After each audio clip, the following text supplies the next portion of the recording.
Vamos começar o nosso estudo, continuando, então, nas obras básicas. Hoje nós vamos continuar o estudo do livro A Gênese. Em Gênese, nós estamos estudando os fluidos. E é interessante que ontem, na ação da prece, que está no Evangelho segundo o Espiritismo, no capítulo 27, se eu não me engano, foi o item 9, a ação da prece ela ocorre para entender como que o mecanismo da prece, a fenomenologia da prece, nós precisamos entender sobre fluidos. E, então, ontem falamos bastante sobre fluidos, e hoje falamos, né, que, coincidentemente, em Gênesis, estamos estudando de forma um pouco mais profunda fluidos, porque em Gênesis, Kardec dedica inúmeros itens à questão dos fluidos, o fluido cósmico, universal, né? Então, hoje nós vamos ver o item 13 do capítulo 14, que fala da ação dos espíritos, ou seja, dos seres. Oi, Rosa, fala. Rosa? Quer falar, amor? Que página que é? É a Gênese, tá? Tá. Nessa que eu estou aqui, é a página 250. Não sei, até capítulo 14, um X, um I e um V, item 13. Ação dos espíritos sobre os fluidos, criações fluídicas e fotografia do pensamento. Vocês lembram que ontem nós falamos dessa questão da fotografia do pensamento? Que é possível fotografar o pensamento, não é? E que, inclusive, já vi experiências a esse respeito. Achou, Rosa? Não. Deve ser diferente. Não, mas você está com a Gênese aí? É só achar o capítulo 14. É um X, um Izinho e um V. É o nome. Só cola. Tá bom? Tá bom. Então, é o item 13. Vai achando aí. Então, vamos lá. Os fluidos espirituais... Achei. Achou? Achei. Ótimo, item 13. Os fluidos espirituais que constituem um dos estados do fluido cósmico universal. Então, lembra onde nós falamos? O fluido cósmico universal, ele é esse elemento que permeia todo o universo. Provavelmente, por revelação dos espíritos, a força gravitacional se propaga pelo fluido cósmico universal. Ninguém sabe como que a gravidade se dá. A gravidade, o que é a gravidade? A força gravitacional é aquela que quando você derruba alguma coisa, ela cai, que dá o nosso peso, que nos puxa sempre para o centro de gravidade da Terra, que fica no centro da Terra. Então, a força gravitacional, ela existe em todo o universo, de ponta a ponta. É uma das forças da natureza, certo? Então, o fluido cósmico universal, ele é o elemento primitivo do mundo material, vamos dizer assim, né? Então, como que nós poderíamos imaginar? Nós vamos ter que imaginar uma fumacinha. Imaginar uma fumaça? Mas uma fumaça, assim, pense numa fumaça invisível. Vocês já viram que, às vezes, estamos indo de carro, aí tem assim, no asfalto, e tá sol. Aqui em Rondônia, toda hora a gente vê. Aí no horizonte, nós vemos assim, tipo uns raiozinhos assim, tremulantes, que é tipo um vapor, mas é só tipo uma luz, que é o reflexo da luz naquele vapor. É um vapor tão fino que você não vê o vapor. Então, aqui, mas o fluido cósmico, ele é muito mais intangível e imponderável do que isso. Isso é só para nós termos uma ideia. Eu vou ter que, de novo, abrir ali para o meu Betinho sair, tá? Porque ele fica, não sabe se quer ficar dentro ou fora. Só um minutinho.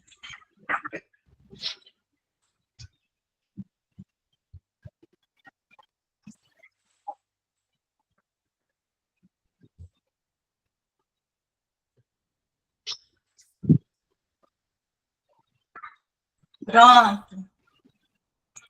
Então, o fluido cósmico universal, ele é esse elemento imponderável. O que é imponderável? Você não tem como pesar, você não tem como ver nada, mas ele existe. Hoje, a ciência da física quântica já fala que existe no universo uma matéria, que é uma matéria escura, que talvez seja essa matéria escura uma derivação ainda do fluido cósmico universal. Então, o fluido cósmico universal, ele é o responsável por transportar o nosso pensamento. Porque nós pensamos, aí às vezes eu estou pensando uma coisa e eu transporto o meu pensamento para pessoas com as quais eu tenho afinidade, às vezes afinidade tem que haver afinidade fluídica, como se diz, né? Aí a pessoa capta aquela minha onda mental. Como que essa minha onda mental ela vai até lá, se eu gerei ela aqui? Ela vai através do quê? Tem que ter algo que a conduza. Então, a onda mental ela é conduzida pelo fluido cósmico universal. Por quê? Todos nós estamos mergulhados, como se fossem peixes no mar, ou a atmosfera da Terra.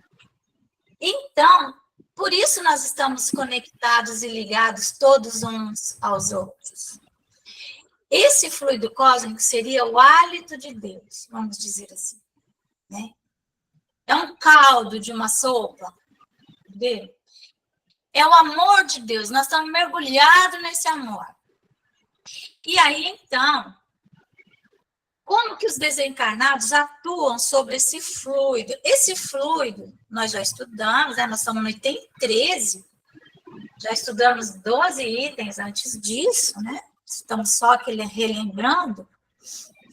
O fluido cósmico universal, então, eles, de um lado, ele é absolutamente imponderável, intangível, não dá para tocar nem nada, e ele vai se condensando, se adensando, se condensando, até se transformar na matéria como nós a conhecemos.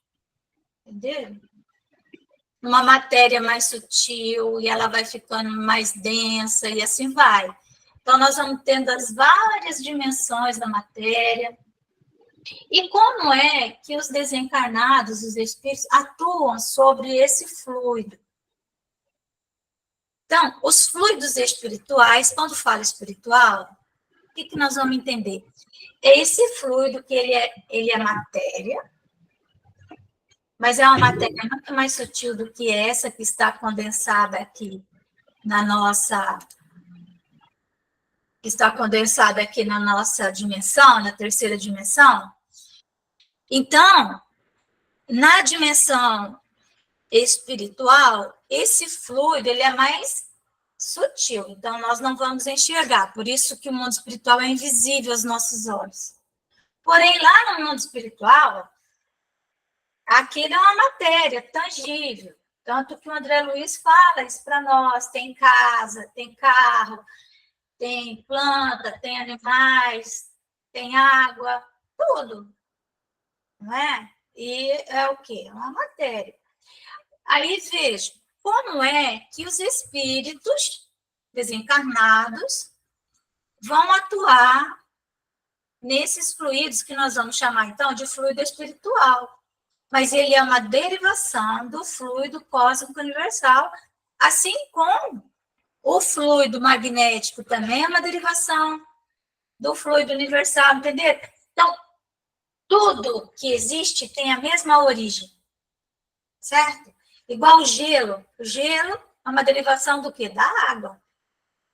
O gelo nós conseguimos pegar, a água a gente vai pegar, ela escorre pelas mãos, mas é a mesma coisa. Há apenas uma modificação na forma como as moléculas da água se estruturam, né? Quando a água começa a ferver, que sai o vapor, é a mesma água, só que ela está numa outra estrutura. Então, é a mesma coisa.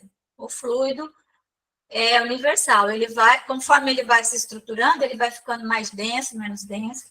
Né? Então, os fluidos espirituais, eles são o quê? São, a bem dizer, a atmosfera dos seres espirituais. Igual nós temos o ar aqui, né? O ar transporta muitas coisas, né? E, inclusive o som. Transporta o som, né? Então, transporta oxigênio, transporta é a atmosfera. No mundo espiritual é isso. Então, ele é o elemento, os fluidos espirituais, estão lá no mundo dos espíritos, é o elemento de onde eles tiram os materiais sobre que operam, sobre o que eles realizam as coisas. Então, nós vamos ver nas obras que a pessoa desencarna e ela chega no mundo espiritual e ela aparece com uma roupa. E é uma roupa dela mesma, conhecida. Como que aquela roupa apareceu nela, né? Outros pensam, às vezes, no objeto, precisa de uma tesoura. Aí a tesoura aparece na mão dele. Tem um caso de um espírito, nós vamos ver no livro O Céu e o Inferno, ele aparece com uma caixinha de rapé. Sabe o que é rapé? Antigamente o pessoal colocava para ficar espirrando. Eu nem sei direito como é esse rapé. Sei que é um pozinho que o pessoal ficava espirrando. E ele tinha esse vício na Terra e ele aparece lá no mundo espiritual com essa caixinha de rapé. A mesminha dele. Aí, tá vendo esse colarzinho que tem uma borboletinha aqui da Rosalba? Ela pode aparecer no mundo espiritual para ele. Como que ela fabricou isso, né? Como que isso acontece? Na verdade, nós não sabemos. Nós sabemos que é pela ação do pensamento. Nós ainda não entendemos isso muito bem. Mas os espíritos nos revelam que é o nosso pensamento. Assim como nós utilizamos as mãos, então, exemplo, eu tenho um fio, eu tenho um monte de bolinha, eu coloco as bolinhas, faço um colarzinho. E uso o colarzinho, né? Com as minhas mãos. Faço alguma artesanato. No mundo espiritual, é a nossa mente que faz isso. Ela atua sobre o fluido e ele imediatamente se transforma naquilo que nós pensamos. Fala, Rosa. É interessante que as pessoas, depois que desencarnam, quando a gente sonha com elas, quando há aquele, não é sonho, é encontro, né? É um desdobramento que a gente tem, as pessoas estão mais jovens, está mais magra, tá. Por exemplo, a minha irmã, eu a vejo Mais assim, alegre.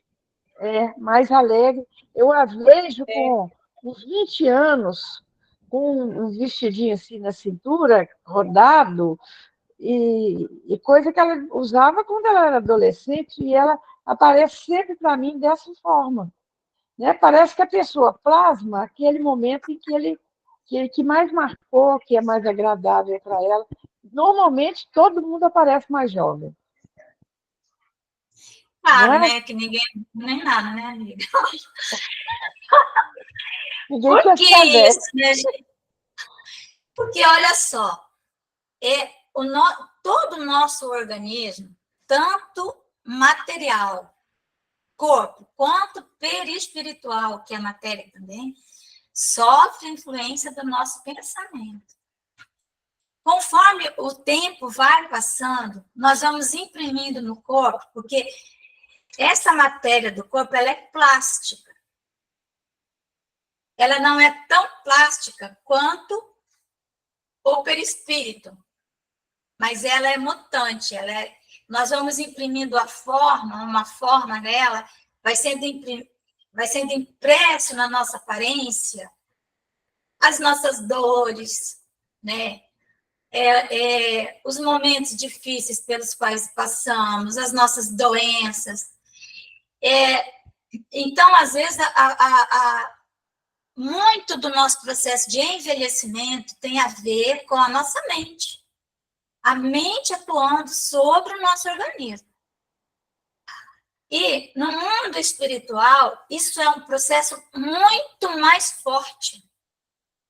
Porque lá o perispírito ele é mais sutil e ele sofre muito mais a influência do pensamento do que o corpo. Então, eu vou lembrar aqui um livro que a Malvina também disse que já leu, né? Que é Liberação. Não é libertação, é liberação, em que tem uma jovem, que ela é belíssima, o corpo dela é belo. Mas é liberação. Liberação, né, amiga? Mas o perispírito dela é de uma bruxa. Ela é uma bruxa. Por quê? Porque ela imprimiu no perispírito a sua verdadeira face. Agora, quando a pessoa é uma pessoa alegre, ela é uma pessoa do bem, ainda que os sofrimentos que foram sendo imprimidos também está correta a palavra, no corpo, e ela desencarna assim, porque por mais que a pessoa, o processo de envelhecimento, ele é uma forma do perispírito absorver também as energias, né, do corpo físico, ele vai sugando, o corpo físico vai murchando. Mas se ela é uma pessoa que viveu uma vida saudável, do ponto de vista espiritual, ela vai se fixar, com certeza, no melhor momento da vida dela. No melhor momento. O cérebro dela, ele vai fazer essa imagem de si mesmo. Eu gosto de pintar telas, né? Então, antigamente eu pintava mais, eu pintava muitos rostos. E os rostos que eu pinto, eles todos parecem comigo. Aí eu conversando com a amiga, engraçado, eu vou pintar, eu olho assim, eu vejo meus traços. Ela falou, porque o nosso cérebro pinta os nossos traços. Olha, numa tela, né? Então, você imagina como nós fazemos isso no nosso organismo perispiritual. É por isso que nós vemos a pessoa assim, porque a mente molda o perispírito. Por essa razão também, os espíritos mais evoluídos, eles têm maior ação sobre os fluidos, e quando eles se apresentam para nós, às vezes eles estão já numa faixa em que o perispírito é muito iluminado, sabe? Eles já têm uma aparência diferente, mas nós não vamos reconhecê-los. Então, eles se apresentam com aquela forma que eles tinham naquela encarnação X, né? O Emmanuel se apresentava para o Chico com a forma daquele senador romano, Públio Lentulus. No entanto, nós sabemos que o Emmanuel é o padre Manuel da Nóbrega, né? E ele nem era tão bonito quanto o Emmanuel né? Era bem feinho, o padre Manuel da Nóbrega. Então, tanto que as primeiras mensagens do Emmanuel, ele escreve Manuel, depois que começa a ser Emmanuel. Entenderam? Então, é isso. E também é por isso que levamos para o perispírito as doenças. que elas ficam impregnadas na mente da pessoa, e aquilo vai aparecer no perispírito. Então, continuando a ler aqui, né? A atmosfera, então, dessa atmosfera espiritual, desse fluido espiritual, que os espíritos tiram os elementos sobre os quais eles operam, né? O meio onde ocorrem os fenômenos especiais, perceptíveis à visão e à audição do espírito, mas que escapam aos sentidos carnais, impressionáveis, né? Então, impressionável significa capazes de serem sentidos, de nos causar impressões auditivas, visuais, né? Impressionáveis somente a matéria tangível, o meio onde se forma a luz peculiar ao mundo espiritual, diferente pela causa e pelos efeitos da luz ordinária. Finalmente, o veículo do pensamento, como o ar é do som. Certo? Então, no mundo espiritual, o nosso pensamento vai agir sobre aqueles elementos que tem lá, e nós vamos, então, a partir daí, elaborar as criações. Igualzinho, você vai fazer um bolo, você pega elementos, né? Nós pegamos elementos aqui, água, leite, fermento, trigo, coisas, e mistura, e aí plasmamos, não é? Também, por exemplo, a água, né? Como é que se forma a água? 2 moléculas de hidrogênio, uma molécula de oxigênio, você junta, mas você tem que passar uma corrente elétrica para que esses 2 elementos se transformem em água. Ou ficar sob grande pressão também, para virar água, né? Senão não vira água.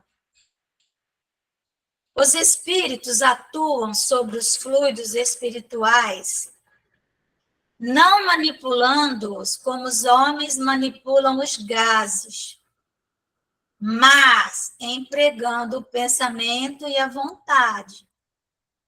Pensamento e a vontade. Então, ontem nós estávamos falando, né, sobre a vontade. O que é a vontade? A vontade é uma potência, ela é uma força, é uma potência.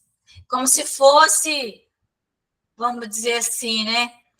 Para fazer a água, nós precisamos 2 átomos de hidrogênio, e um de oxigênio, e vamos dizer assim, uma pressão nesses 2 elementos, a menos que você tenha uma corrente elétrica. Então, a pressão forte para que vire água. Então, a vontade é essa pressão sobre o elemento. Então, a vontade, o que é a vontade? Né? É um dom de Deus, todos nós temos a vontade, é o querer, está no Evangelho. Deus não nos deu o querer para não querer, Ele nos deu o querer para querer. Então, a vontade é uma força, é um dom. Que outro dom que nós temos? A inteligência. A inteligência, a vontade, a atividade. Atividade, o que é atividade? É essa nossa habilidade de estarmos sempre em movimento. Nós nunca estamos parados. Ainda quando aparentemente estejamos em repouso, todo o nosso organismo está em movimento. A atividade é um dom. Tudo no universo é movimento. No mínimo, a gente está virando o olho na hora que está dormindo, no mínimo. Mas está funcionando o sistema respiratório, está funcionando o sistema circulatório, o sangue está circulando, não é? Movimento, chama-se atividade. Então, No mundo espiritual, nós vamos utilizar, em vez de as mãos, nós vamos utilizar aqui na Terra que eu digo nessa dimensão, nós utilizamos para fazer alguma coisa. Vamos sempre usar o exemplo aí da Júlia, um bolo, né? E da Rosa também, fazedeira de bolo. Então, nós vamos utilizar o quê? De dons que Deus nos deu? A inteligência, não é? Mas a inteligência de fazer um bolo, ela está sempre vinculada a um talento, ou seja, algo que a pessoa desenvolveu porque ela quis, né? Desejou aprender a fazer e foi fazendo cada vez melhor. Então, nós vamos usar a inteligência para poder raciocinar, para poder ler a receita e fazer. Nós vamos utilizar a nossa vontade, que é essa energia. Nós vamos utilizar a nossa atividade, que é colocar esse movimento. Trabalhar, certo?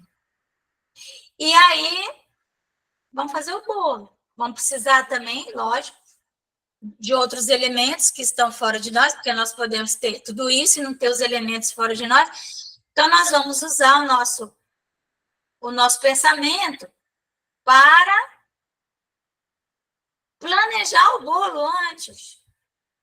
Planejar como que eu vou fazer. Só que no mundo espiritual, o planejamento já faz o bolo, entenderam? Nós vamos pensando, farinha, aí aparece a farinha. Leite, aparece leite. Gente, como que isso acontece? Eu não sei, só sei que eu queria muito estar lá. E é um grande problema isso, logo que a gente desencarna. Logo que nós desencarnamos. Por quê? Porque como nós não sabemos ainda usar, como pessoa que não sabe ainda usar as mãos, não sabe andar direito, tropeça. Então, nós pensamos numa coisa que já acontece e nós nos assustamos. Nós pensamos, eu queria estar lá na cozinha da minha casa, já aparece lá, já vai para lá. É imediato. Onde está o nosso tesouro, aí está o nosso coração. Então, no mundo espiritual, a nossa realidade íntima ela fica mais visível.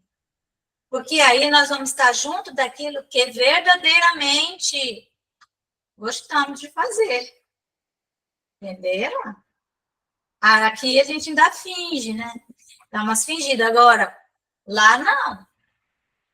Tem uma história que é o Kardec que conta também, não sei se em Gênesis, em qual das obras básicas, de um senhor que ele era vegetariano, só comia, como eu, né? Não come carne. Mas eu não como carne porque eu não gosto de carne, mas eu respeito todo mundo que come, quem quiser comer, come, entendeu? Problema nenhum. Se a pessoa quiser tomar bebida alcoólica, toma. Quiser tomar vinho, toma. Não tem problema, cada um, né? Então, mas ele não, ele era um crítico ferrenho, porque no fundo ele adorava carne. Como ele não comia, por uma questão de querer ser melhor que os outros, achar que isso, que o que você come altera o seu padrão moral e não altera, né? Não altera. Ajuda, às vezes, no processo do desligamento da matéria, né? Mas não altera o seu padrão moral, não. Então, quando ele desencarnou, ele ficou sentado em cima, numa mesa, uma mesa imensa, e ia passando por ele como assim numa, sabe, numa esteira rolante, pratos e mais pratos de carne. Então, chegava um prato suculento, ele comia, terminava de comer, vinha outro, terminava de comer, vinha outro, e ele numa alegria, e ele se jogava naquilo. Entenderam? Por quê? Porque aquela era a realidade espiritual dele. Já viram? Então, nós somos levados para onde está o nosso coração. Então, por isso que a pessoa, às vezes, muito apegada à família. Se a família não tiver uma grande proteção vibratória. Fala, Magna. E no que diz respeito aos vícios? Hã? E no que diz respeito aos vícios? Você vai manter seus vícios. Entendeu? Normalmente. Tem um caso também de um senhor, se eu não me engano, é Dona Ivone Pereira, gente, que fala. Ela vai visitar numa fazenda e chega lá e está fumando.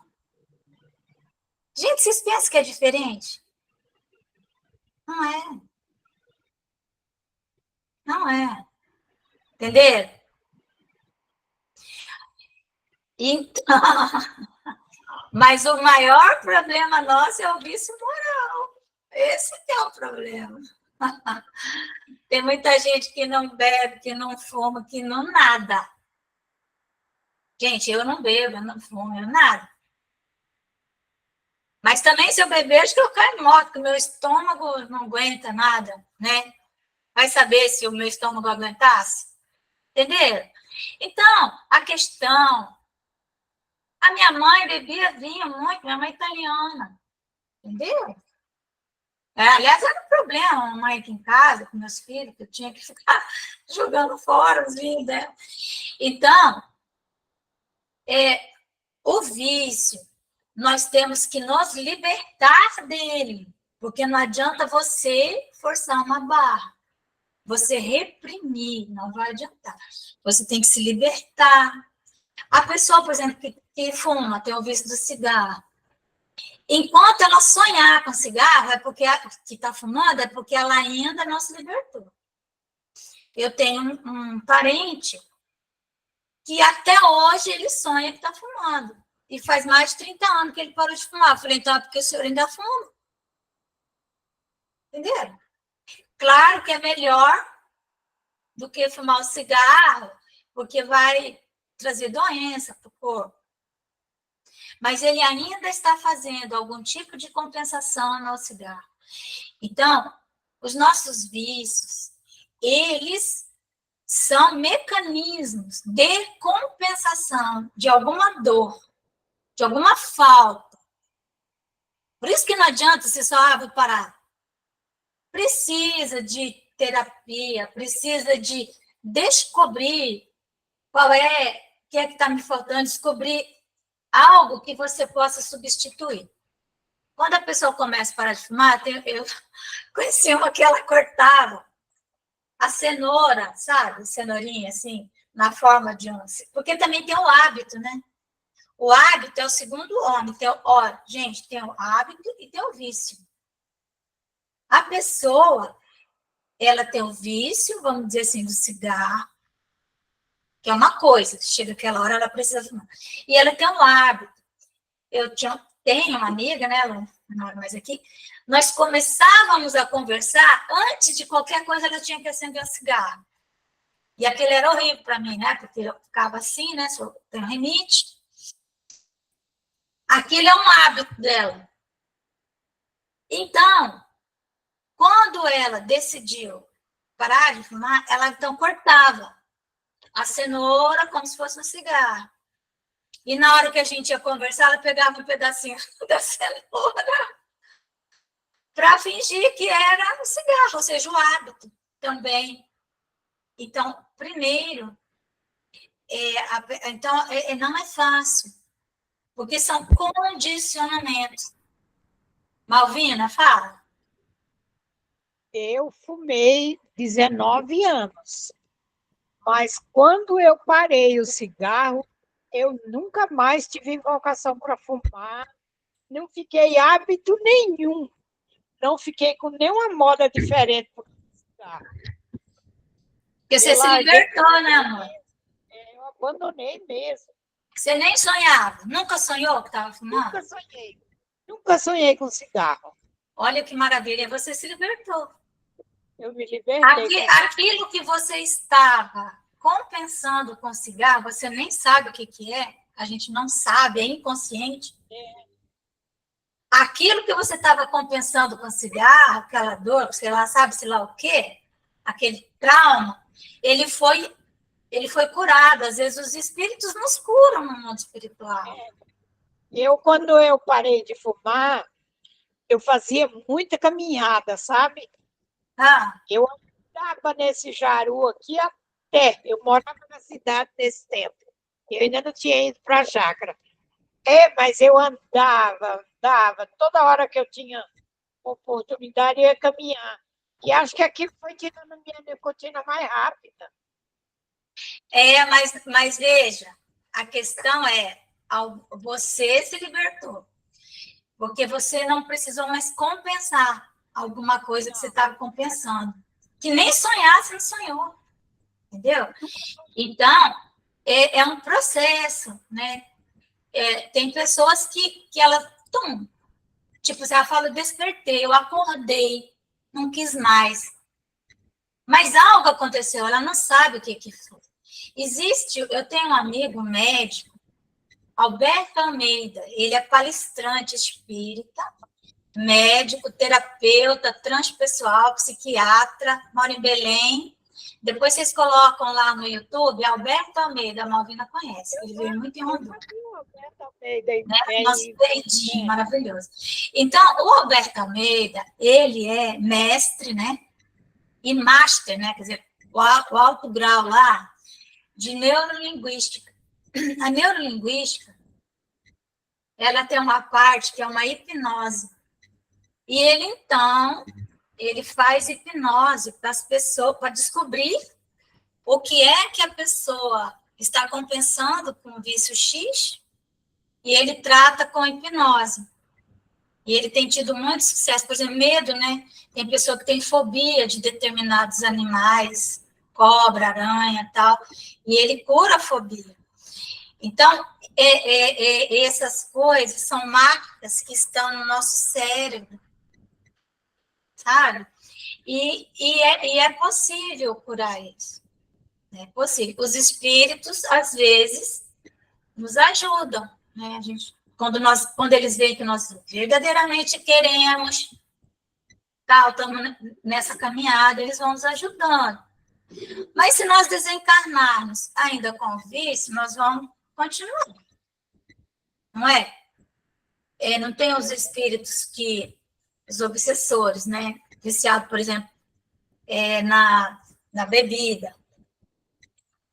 Eles se aproximam das pessoas que bebem, porque aí existe tanto o vício material quanto o vício moral, então eles tendem a se aproximar e absorver muito daquele álcool, né? Então, tanto que a pessoa vai ficando tolerante, né, ao álcool, ela demora cada vez mais para realmente se liberar, porque ela está dividindo ali aquele fluido com outro espírito, certo? Então, é isso. Nós vamos encontrar um exemplo dessa questão da bebida no livro Sexo e Destino, André Luiz, em que tem um senhor lá, que ele tem, antigamente era comum, você chegava na casa de espíritas, hein? E tinha um bar, sabe? A pessoa tinha um barzinho dentro de casa, já viram isso? Casa de rico sempre tem um bar. Já viu, Rosa? Você que frequenta a casa de rico? A Rosa que frequenta a casa de rico. Hã? Onde é que tem rico aqui? Não estou falando que tu é rico, tu frequenta, mulher. Essa tua aparência de lei, de tudo, né? Você já não foi em casa que tem bar? Eu já fui, um monte. Barzinho cheio de coisa de bebida, tudo. Tem até a adega, né? Adega, tem gente adega, né? Ô, Márcia, em casa tinha um barzinho, a estante já com um barzinho, tinha uísque, Tudo, isso era comum, gente. conhaque, tinha. E na época eu não era espírita, eu tomava chimarrão. Nós tomávamos chimarrão, depois nós tomávamos. Olha só. Tomava. O Raul, né? Lembra do Raul, aquele que. O pessoal chama o Raul, o Divaldo Negro, né? que agora ele não faz mais palestra, porque ele teve um AVC e ficou com problema na fala. Mas o Raul chegou na casa de companheiro espírita e tinha um barzinho, né? Esses barzinhos assim, cheio de bebida. E aí, esse amigo falou assim, ficou com vergonha do Raul. Quando o Raul entrou, o Raul olhou logo para o bar, né? Com aquele olhar de julgamento, né? Porque eu não julgo, não, gente. Pode ter trocentos bar, não, mas o Raul, ele era muito ortodoxo. Aí, ele já olhou logo para o bar, aí esse espírita falou assim, Raul, eu não bebo, isso aqui é para os meus amigos, é para eu oferecer aos amigos. Aí o Raul falou assim, então você oferece isso para os amigos, então eu quero saber o que tu oferece para os inimigos, né? Já viu? Isso aí. Então, bom, mas eu estava contando do André Luiz e do livro Sexo e Destino. Então, tinha um bar, né, lá, e aí tinha um senhor que estava sentado, assim, e ele tinha o hábito, né, de beber, porque tem um hábito também, né, a pessoa tem o vício e tem o hábito. A hora que ele bebia, ou não sei o que tal. Estava sentado, não estava ainda na hora que ele normalmente bebia, mas a casa dele, as portas espirituais da casa dele eram abertas, não tinha proteção magnética, nenhuma. Então, aí, porque é uma lição, né, que o André Luiz está dando para nós. Aí eles estão ali, quando entra um espírito, e ele, então, entra pela casa e se aproxima do dono da casa e o inspira a beber. Aí ele sente vontade, sendo que nem era a hora dele, vamos dizer assim, né? Aí ele sente vontade, ele se levanta, vai no bar e toma, então. Aí o André Luiz disse que o espírito, ele fica aqui nessa região, aqui, né? No plexo laríngeo, conforme ele vai engolindo, o espírito fica absorvendo os fluidos daquele álcool, sabe? E ele ficou ali, depois ele foi embora. E a porta continuou aberta. Entendeu? Então, esse é o ponto. E um espírito desse, que se conecta, ele vai deixar na pessoa vibriões de doença, né? Contaminar espiritualmente a pessoa. Vai falar assim, Márcia, mas por que então que o espírito não fabrica ele mesmo a bebida dele e toma? É porque ele não sabe fabricar, né? Não é? É muito mais fácil para ele chegar numa pessoa que bebe, ter um bar e usar ele desse jeito. Porque não é porque eu gosto de bolo que eu vou saber fazer um bolo. Entendeu? A Júlia e a Rosalba vão chegar no meu espiritual, rapidinho vão fazer bolo. Mas não, nós não temos nenhuma dificuldade, nós temos aqui, entendeu? Assim que funciona. E nós precisamos, então, ter esse entendimento. Isso vale, gente, para qualquer coisa. Né? A pessoa que come demais, né? Missionários da Luz, está lá, aquela senhora, que o estômago dela era um alambique. Ela ia tomar passe, ela tinha problema de estômago, problema de dor nisso, dor naquilo, aquilo outro. Aí, e ela ia no centro, tomava passe, ela melhorava. Só que quando ela chegava em casa, ela se jogava na comida. Aí o André Luiz é chamada a atenção do André Luiz, né, pelo espírito, para olhar no estômago dela.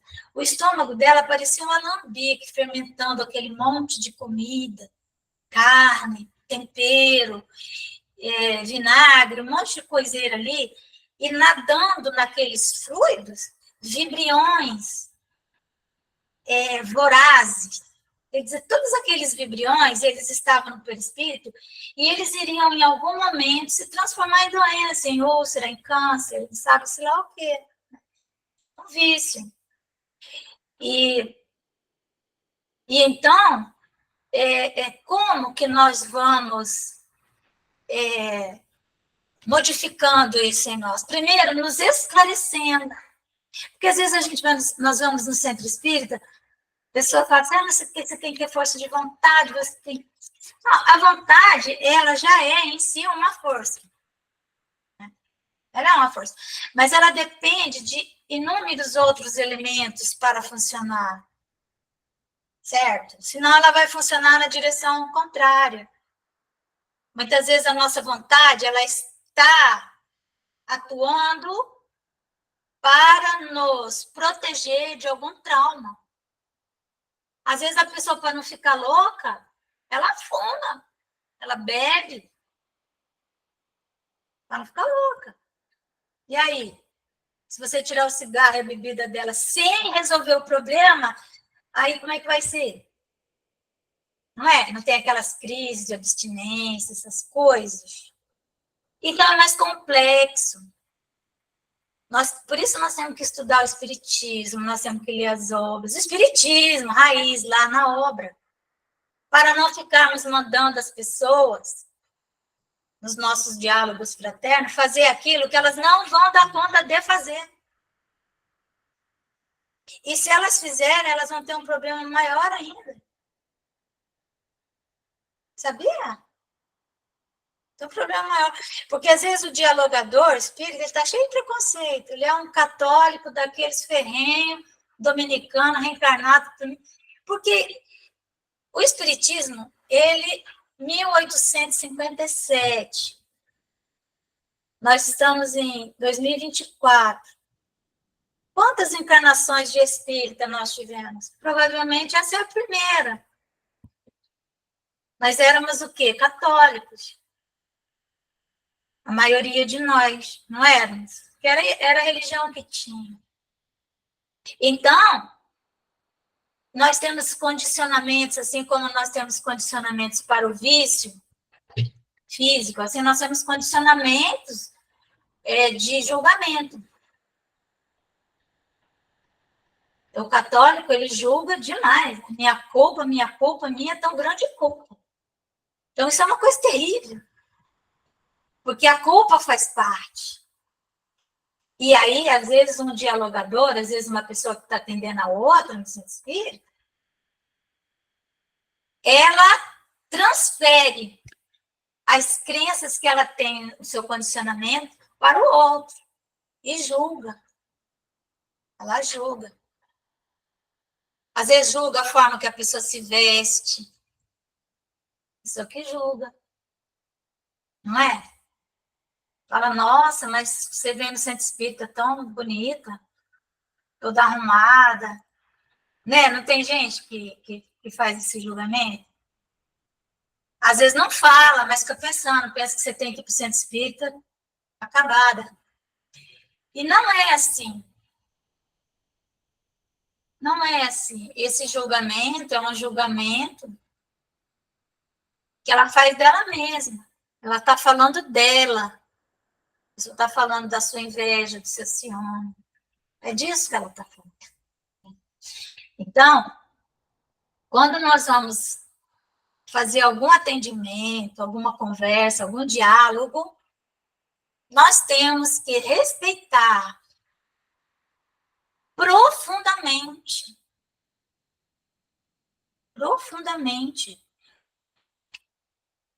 o estágio da pessoa, né? E se ela tem uma dificuldade numa área, nós temos em outra, todos nós temos, né? Então, só continuando aqui. Para os espíritos, o pensamento e a vontade são o que é a mão para o homem. Pelo pensamento, eles imprimem aqueles fluidos, tal ou qual direção. Os aglomeram, transformam numa farinha, combinam, dispersam, organizam com eles conjuntos que apresentam uma aparência, uma forma, uma coloração determinada, mudam-lhes as propriedades, como um químico muda dos gases ou dos corpos, combinando-os segundo certas leis. É a grande oficina ou laboratório do mundo da vida espiritual. Então, em Livro dos Médiuns, tem Laboratório do Mundo Espiritual, acho que é o Livro dos Médiuns. E aí, nós vamos estudar isso e entender isso, né? Precisamos entender. Porque se nós não aprendermos isso, nós não vamos saber também consolar as pessoas. O nosso consolo vai ser um consolo, vai ser mais uma brasa na mão da pessoa, assim, vai queimar mais do que vai ajudar. Nós vamos esclarecer, nós vamos ficar lembrando e relembrando a pessoa dos seus problemas, sabe? Como se nós tivéssemos esse direito, né? Então, claro que existe aquilo que é o melhor, mas para isso nós temos que estudar. Estudar o Espiritismo, precisamos calmamente, devagar e sempre. Tá bom, meus amores? Então, na próxima vez que voltarmos em Gênesis, nós voltaremos aqui para o 14, que vamos entender um pouco mais sobre o laboratório do mundo espiritual. Como é que a gente faz, né? Que a gente faz as roupas, né, Rosa? Exatamente, Márcia. Eu não vejo a hora, porque daí não precisa ir em loja, nada, né? Pensa. Hoje a gente ainda vai, compra um tecido, costura. Eu sei costurar, sabia que eu sei costurar? Só não costuro mais tanto, porque não precisa tanto, né? Que esse monte de filho, eu tinha que fazer roupa para eles. E também não tem tempo. Mas eu adoro costurar. A Rosa também costura, né, Rosa? Costuro. O que é isso? Senão, né, a gente produzir alguma coisa. Pega os elementos, junta, produz, vira uma roupa. Só que no mundo espiritual deve ser mais fácil. Sabe? Esse aí acontece, né?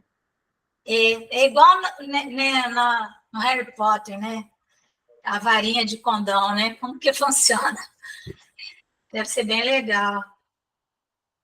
Mas alguém quer falar alguma coisa? Vocês gostaram dessa conversa? Muito esclarecedora, muito. Tanto do vício quanto de julgamento também, né? Sim. Então, muito bom, muito bom. Só gratidão. Então, tá bom. Então, vamos encerrando. Não é? E quem é que faz a nossa oração? Quem quer orar para nós? Eu aqui em casa está muito barulho, não estou podendo Então, orar. vou pedir para a Magna, então. Você faz, Magna, oração? Faz sim.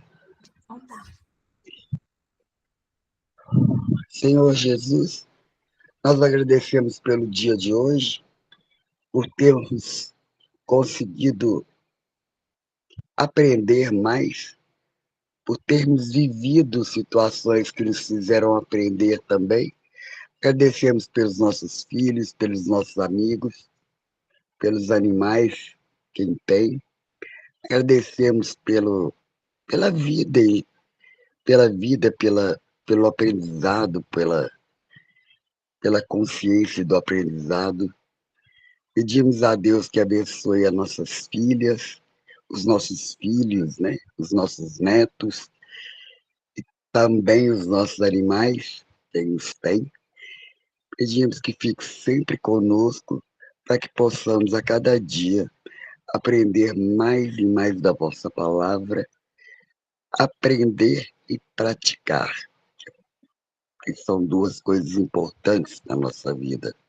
E pedimos para que fique sempre conosco, que nos dê a alegria do aprendizado e da prática.